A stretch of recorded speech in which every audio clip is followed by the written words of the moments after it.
Guys, you shouldn't have. I mean, I get it. You just can't help yourselves, can you? Mackenzie has left me a stack of all my recent fan mail, and although it's to be expected, I'd prefer to see it a wee bit larger next time. Still, it's a start. Dearest Foxton, Aww. we have not been formally introduced. My name is Miss Moira Tyndall, and I lived in the manor 300 years ago. Well, until I was brutally strangled in this very room. My bones are concealed inside these walls. Won't you find them and free my spirit from this wretched, god-forsaken realm? Actually, this isn't fan mail, no. This is just a renewal reminder for Mackenzie's gym. He really enjoys making TikTok videos of his workouts. It's pathetic. Let's try another. Foxton, my dear silly guest, it's Moira again. If you continue to ignore my request, then so help me. A bill, this time. Paid, by the way. Let's try another. I will haunt your every waking moment. There'll be no escaping me in your sleep either, for I will turn your dreams into nightmares. You will wake each morning to soiled bricks and my guffawing in your ear. It's a second renewal for Mackenzie's gym membership. It's he's really lost motivation after his TikToks didn't kick on. Sad, really.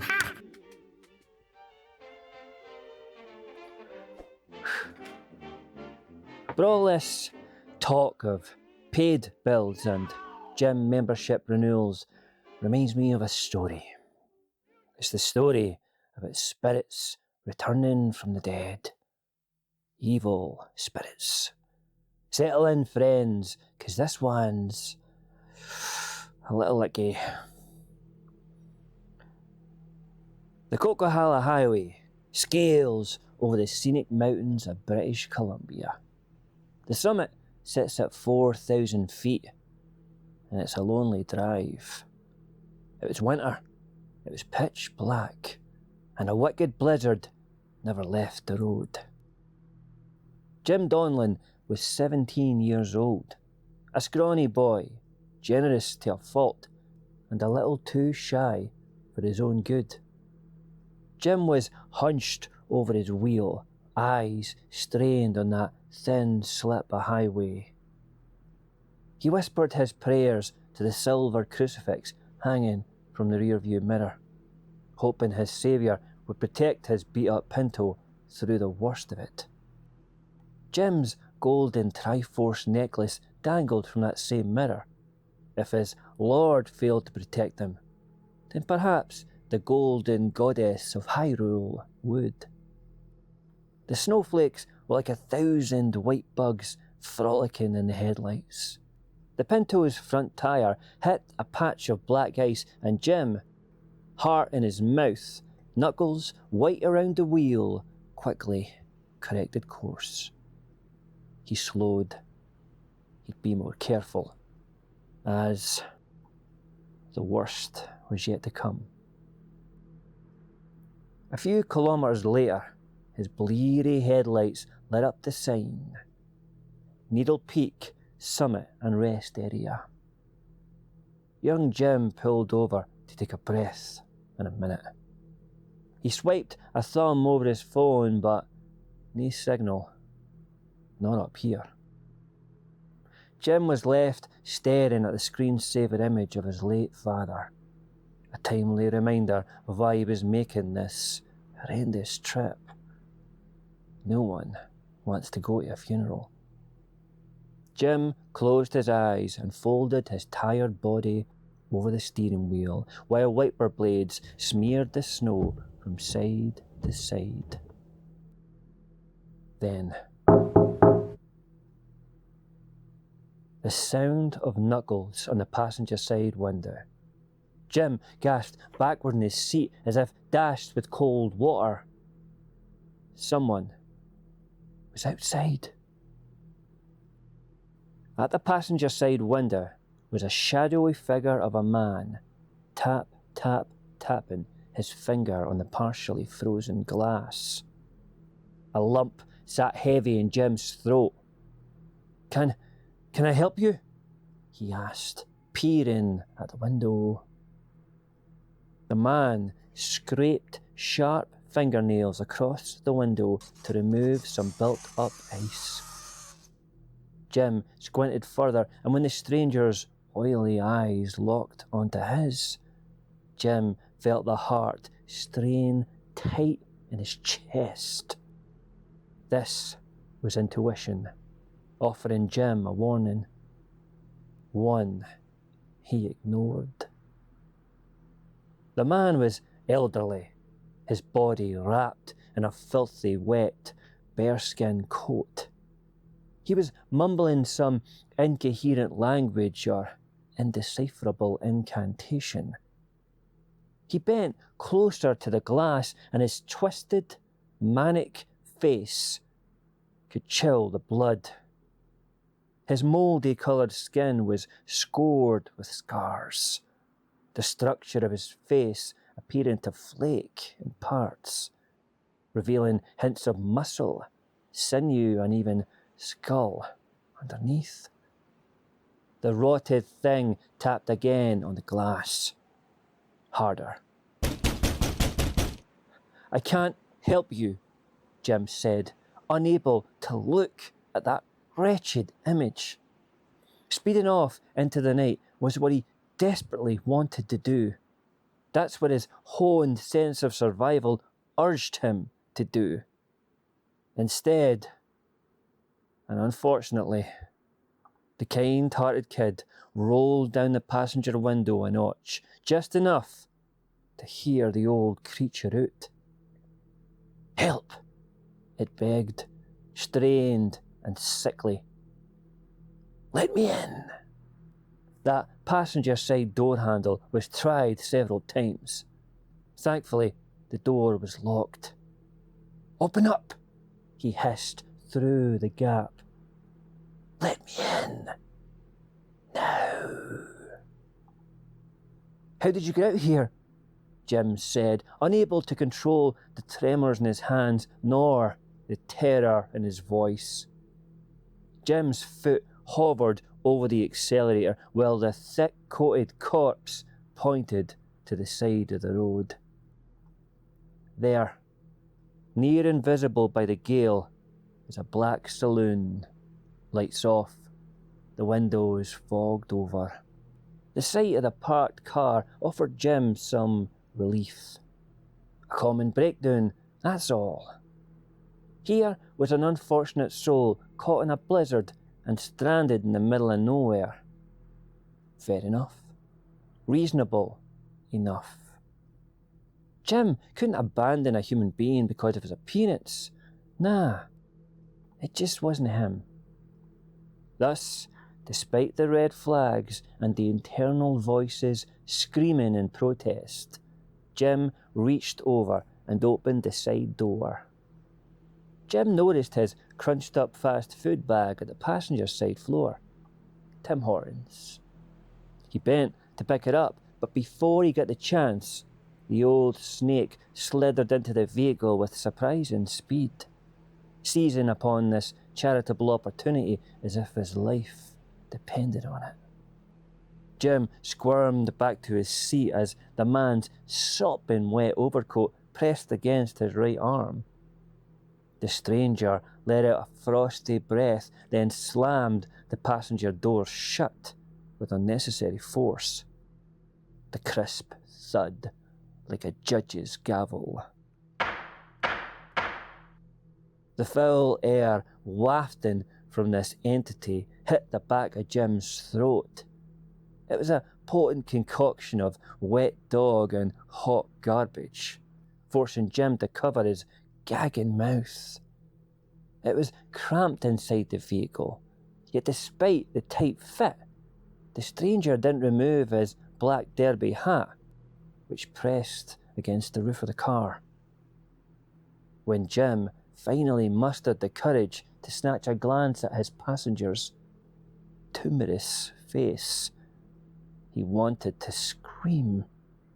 Beside him was a lidless-eyed ghoul, snaggle-toothed mouth, scabbed over lips, and flesh infected with boiling pustules, all of it sharing the young lad's private space. "Name's Jim," he said, while the stranger rubbed some warmth into its spindly hands.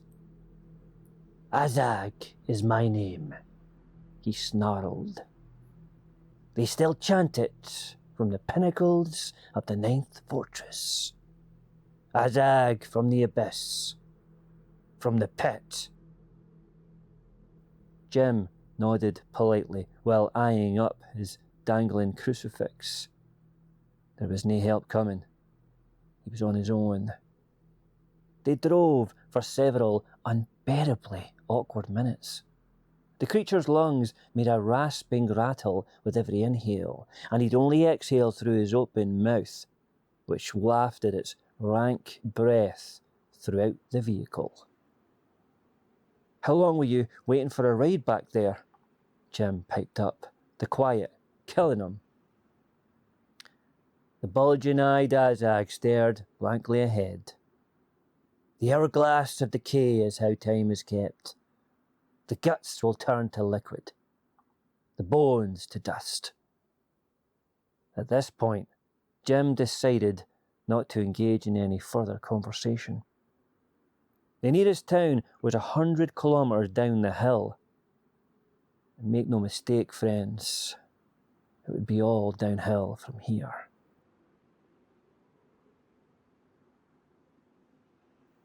The first 5 minutes passed with the sounds of a blizzard, the swiping squeak of the windshield wipers, and the death rattle from a pair of decayed lungs. Jim concentrated on the road, but whenever curiosity came calling, he'd sneak a peek to his right, growing more disturbed by some new detail found in Azag's face. This time, it was his unsettling, wiry sort of grin which curled to his pointed ears. It was unnerving, depicting some unholy satisfaction. "Where are you from?" Jim dared ask. "Where are you going?" "Back and forth. The road has all the prey one needs." Azag suddenly reached for the crunched-up fast food bag by his feet and violently puked inside it. A grease-like vomit spewed out from his mouth and filled up the bag until it was fat and damp, barely containing the bile inside it.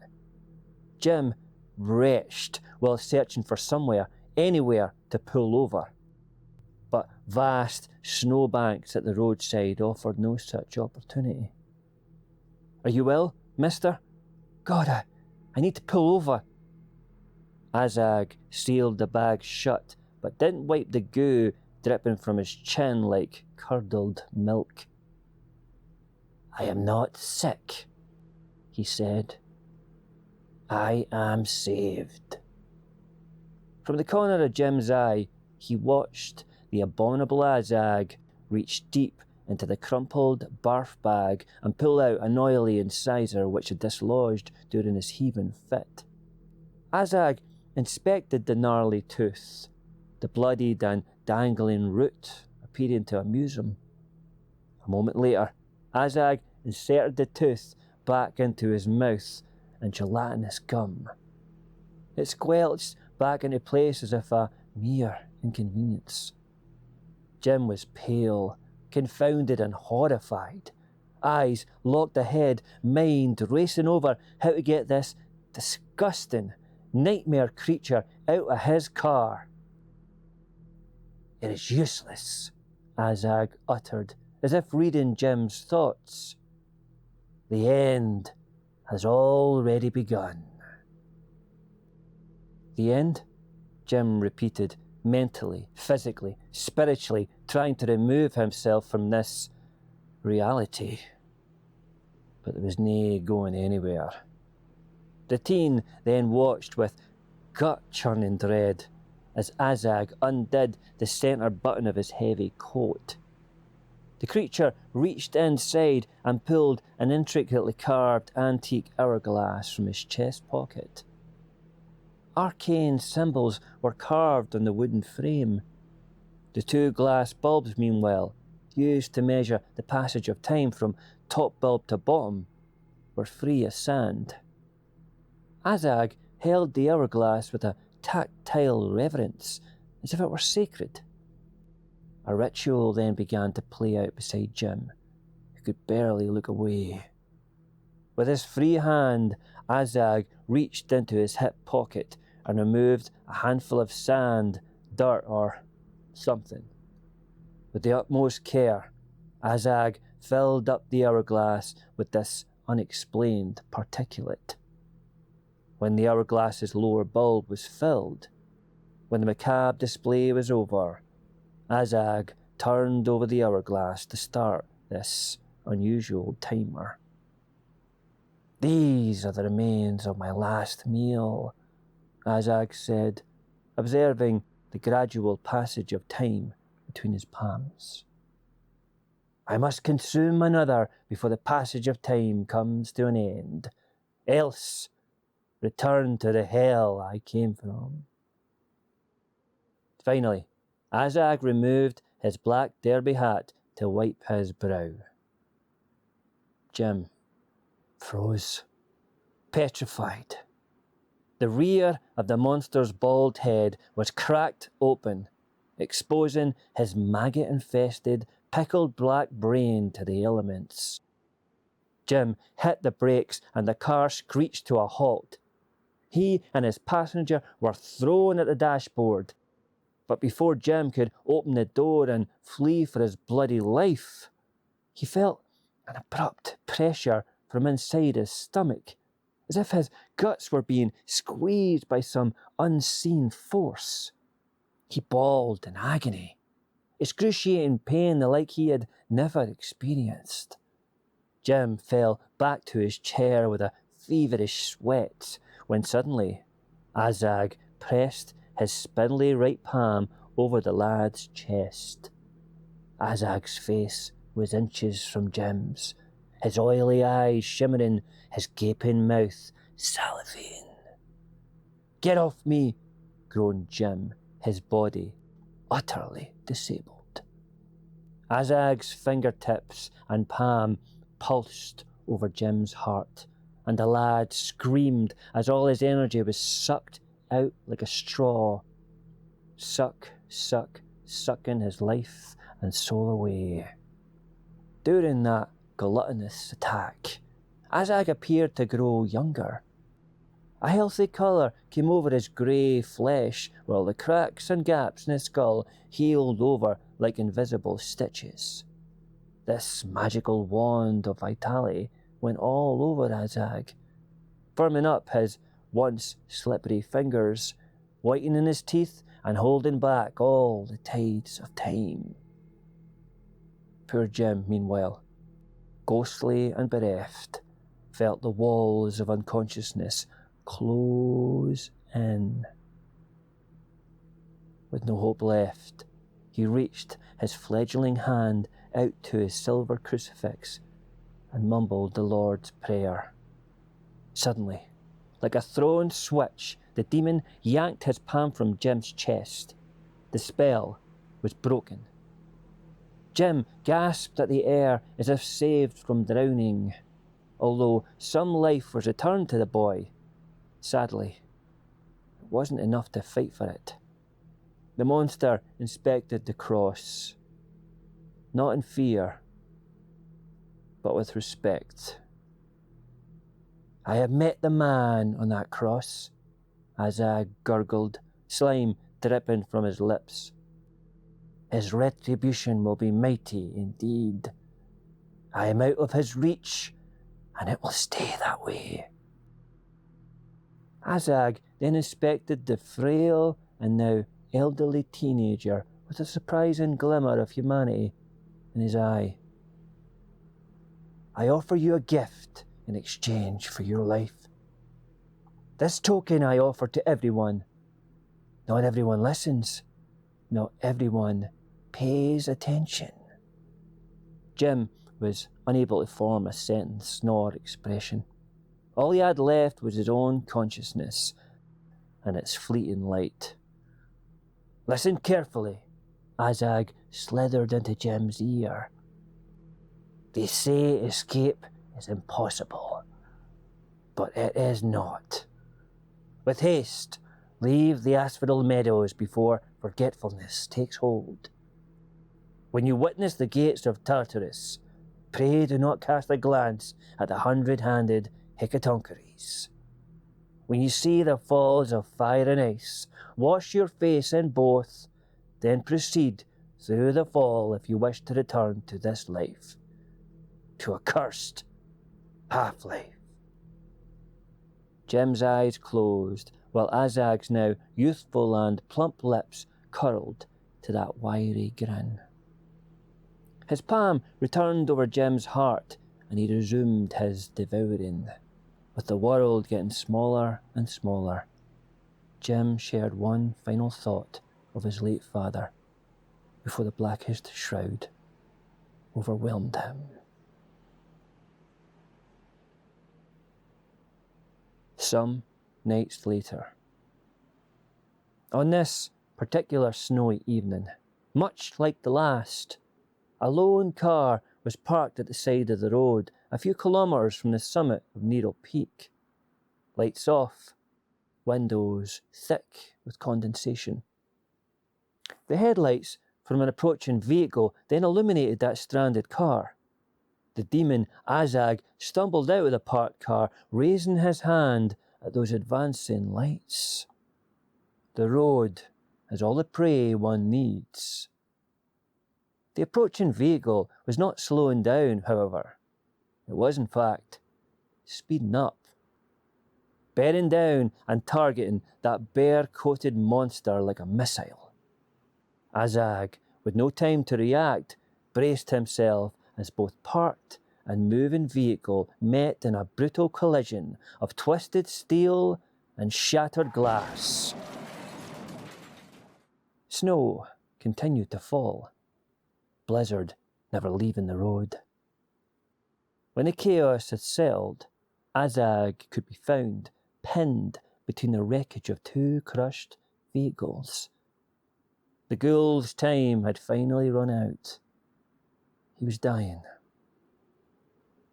Footsteps crunched toward him, and when Azag saw the stranger, he expressed fear, pure and unadulterated, for the first time in a millennia. I left the asphodel meadows before forgetfulness took hold, said young Jim Donlin, his face obscured by the dark. I witnessed the gates of Tartarus and didn't dare cast a glance at the 100-handed Hecatoncheires.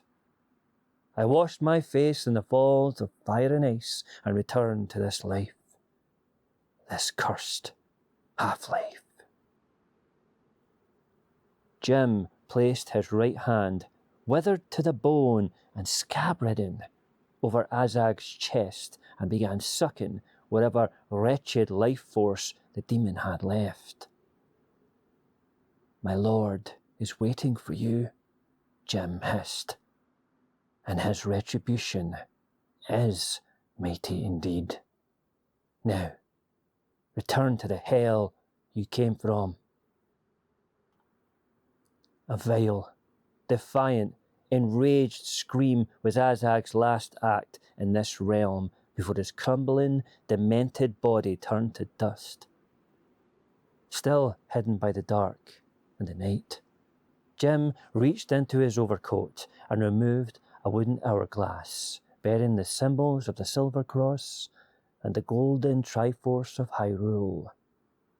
He bent and with the utmost care filled the hourglass with the remains of Azag from the abyss, from the pit. When the lower bulb was topped up, he turned the hourglass to start this timer. Jim then sat in the snow, waiting patiently and contently for his time to run out.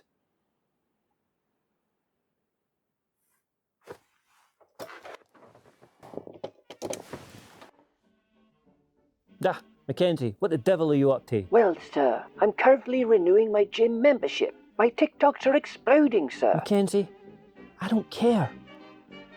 What do you know about a woman who was strangled here in this very room? Which one, sir? A Miss Tyndall. Miss Moira Tyndall. Look into it for me. And Mackenzie, what are breeks? It's a traditional Scottish word for leg wear, sir. Think of it as a sort of trouser, sir. Generally worn. Anyway, we've got some fan mail, guys. Let's go through this here. Dear Mackenzie, I adore the way you carry yourself and admire the patience you have for that silly man-child. Crap. Next. Dear Mackenzie, will you bear my firstborn child? Crap. Unbelievable. Dear Foxton. Dear Foxton, I'm your #1 fan. Love, Mackenzie. Ha! Idiot!